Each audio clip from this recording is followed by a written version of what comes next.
Assalamualaikum warahmatullahi wabarakatuh. Pada kesempatan kali ini, saya memperkenalkan diri terlebih dahulu. Nama saya Ihya Muhammad Salman dengan NIM 223231189 dari kelas HI International Program kelas B angkatan 2022. Pada kesempatan kali ini, saya akan membahas tentang beberapa kontroversi yang terjadi pada perhelatan Piala Dunia Qatar 2022 kemarin, serta bagaimana Qatar menjadikan Piala Dunia kali ini sebagai alat diplomasi untuk memperkenalkan budaya mereka terhadap negara lain. Seperti yang kita ketahui, Piala Dunia merupakan event atau ajang terbesar perhelatan sepak bola antar negara yang dimainkan atau diselenggarakan selama 4 tahun sekali. Banyak penggemar sepak bola menantikan perhelatan akbar ini karena memiliki euforia yang sangat tinggi dibanding perhelatan sepak bola lainnya. Dengan euforia tersebut, ini menjadi momentum atau sebagai alat bagi tuan rumah penyelenggara untuk memperkenalkan budaya mereka terhadap negara luar. Tetapi dari euforia yang sangat tinggi ini, pada perhelatan Piala Dunia Qatar 2022, media memberitakan banyak sekali terjadi kontroversi-kontroversi yang terjadi sebelum dan selama perhelatan ini berlangsung. Adanya tuduhan sport washing dalam perhelatan Piala Dunia kali ini menjadi salah satu isu utama yang gencar diberitakan oleh media. Apa itu sport washing? Sport washing adalah sebuah tindakan memanfaatkan turnamen besar untuk memperbaiki citra negaranya. Pelaku sport washing ini adalah sebuah negara yang memiliki citra buruk atau memiliki pemerintahan yang represif. Kenapa sih kok Qatar bisa dituduh sebagai pelaku sport washing? Qatar sendiri disorot karena mereka melakukan pembatasan terhadap kebebasan dalam berpendapat, kriminalisasi komunitas LGBT, serta minimnya penanganan kasus terhadap kekerasan wanita dan warga minoritas. Dalam menyambut perhelatan akbar ini, Qatar selaku tuan rumah mempunyai proyek-proyek besar yang terjadi selama perhelatan ini akan berlangsung sebagai bentuk persiapan tuan rumah pada ajang 4 tahunan ini. Dengan membangun 7 stadion baru dan merenovasi 1 stadion dengan anggaran mencapai 45 miliar US dollar. Pembangunan Newport mencapai 7,4 miliar US dollar. Regarasi pusat kota Doha yang mana meliputi kepulauan buatan, pembangunan Doha Metro yang memakan biaya hingga 36 miliar US dollar, ekspansi airport senilai 15,5 miliar US dollar, dan yang terakhir membangun zona ekonomi senilai 3,2 miliar US dollar. Setelah melihat berbagai persiapan Qatar selaku tuan rumah perhelatan Piala Dunia 2022, kini kita akan membahas lebih lanjut mengenai kontroversi-kontroversi yang terjadi selama perhelatan ini berlangsung. Dimulai dari kontroversi mengapa Qatar terpilih sebagai tuan rumah Piala Dunia 2022 kali ini. Pada 2010, Qatar meraup mayoritas suara dari lebih 22 anggota eksekutif FIFA, mengalahkan Amerika Serikat, Korea Selatan, Jepang, dan Australia.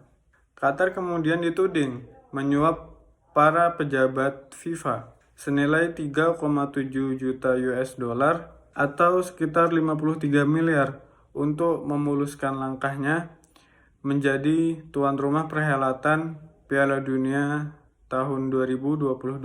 Saat itu Ketua FIFA Sepp Blatter mendukung Qatar sebagai tuan rumah Piala Dunia edisi 2022, akan tetapi Blatter juga mengatakan bahwa menjadikan Qatar sebagai tuan rumah pada perhelatan Piala Dunia 2022 merupakan sebuah kesalahan. Kontroversi selanjutnya yaitu isu LGBT hingga ancaman sanksi dari FIFA sendiri.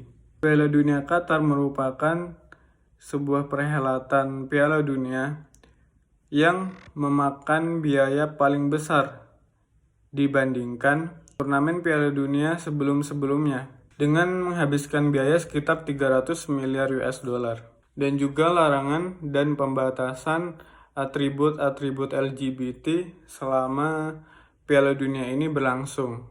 Tidak diperbolehkannya atribut serta terang-terangan mendukung LGBT akan mendapatkan sanksi keras dari pihak pemerintah Qatar sendiri.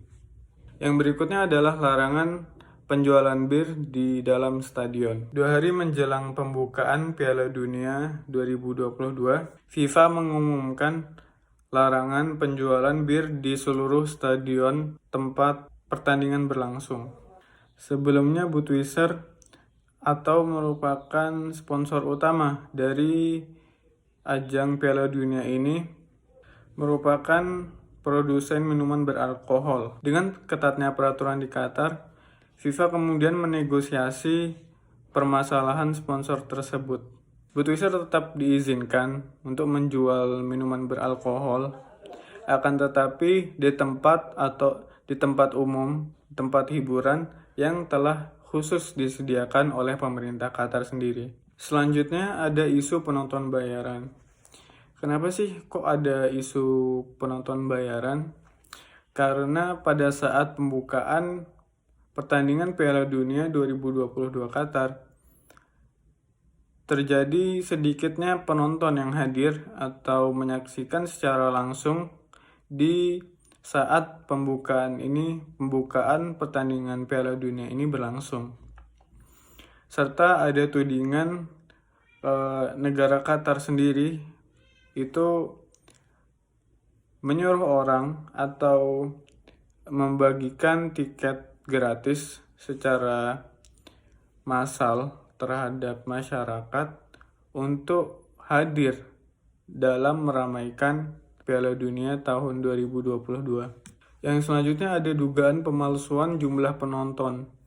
Dikutip dari The Mirror, pada laga pembuka antara Qatar selaku tuan rumah melawan Ekuador di Stadion Al-Bayt. Stadion tersebut hanya berkapasitas sekitar 60.000 penonton, akan tetapi dari FIFA itu mencatat bahwa penonton yang hadir pada laga pembuka Piala Dunia Qatar sebesar 67.372 orang. Tidak lama setelah itu diketahui bahwa kapasitas stadion memuat 68.000 orang. Yang berikutnya adalah isu pelanggaran HAM dan pekerja migran. Ada isu yang santer diberitakan bahwa Qatar melakukan kekerasan terhadap pekerja migran yang bekerja dalam membangun stadion. Yang terakhir adalah klaim palsu terhadap netralitas karbon. Qatar yang sebelumnya telah mengklaim bahwa mereka telah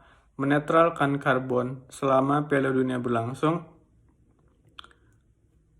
dalam upaya mengurangi emisi karbon dioksida yang dihasilkan dan menyebabkan efek gas rumah kaca yang berpengaruh pada pemanasan global. Setelah membahas berbagai kontroversi yang terjadi selama Piala Dunia ini berlangsung, kita akan membahas tentang bagaimana Qatar menjadikan Piala Dunia kali ini sebagai ajang diplomasi dan politisasi terhadap negaranya.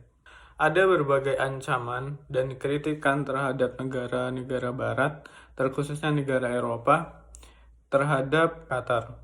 Mengenai persoalan HAM, larangan kampanye simbol-simbol LGBT selama perhelatan ini berlangsung. Dan banyak media yang menyatakan dirinya memboikot terhadap perhelatan Piala Dunia 2022 kali ini. Pada turnamen kali ini, Qatar menanamkan ideologi konservatifnya sebagai negara Islam dengan melarang sejumlah aturan terkhusus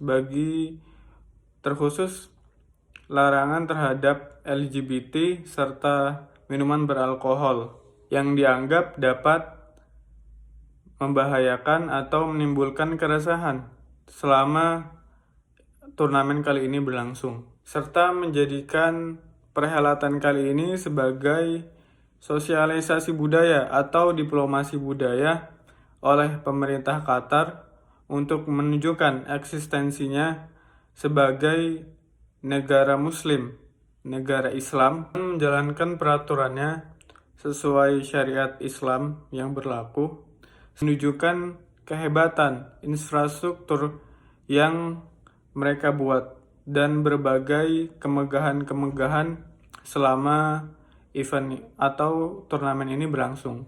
Mungkin itu yang bisa saya sampaikan pada kesempatan kali ini. Wassalamualaikum warahmatullahi wabarakatuh.